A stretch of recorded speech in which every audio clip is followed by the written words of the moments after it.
চলতি বছরের এসএসসি ও সমমান পরীক্ষার ফল প্রকাশের তারিখ ঘোষণা করা হয়েছে।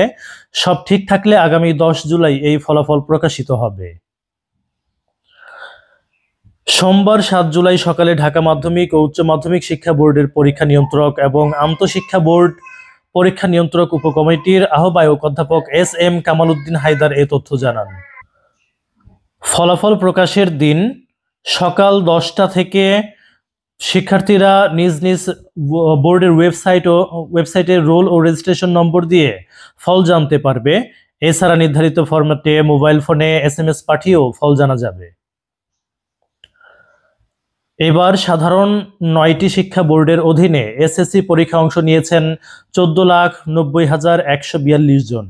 এছাড়া মাদ্রাসা বোর্ডের অধীনে দাখিলে অংশ নেন 2,94,726 জন।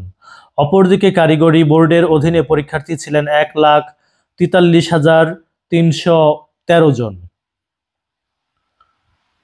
তো প্রিয় শিক্ষার্থী বন্ধুরা, তোমরা কিভাবে ফল প্রকাশ হওয়ার পরে কিভাবে ফলাফল দেখবে সেটার জন্য তোমাদেরকে একটি ভিডিও আপলোড করে দিব, টিউটোরিয়াল। তোমরা এই ভিডিও ডেসক্রিপশনে লিংক পেয়ে যাবে। লিংক থেকে তোমরা সরাসরি সেখানে গিয়ে টিউটোরিয়াল দেখে তারপরে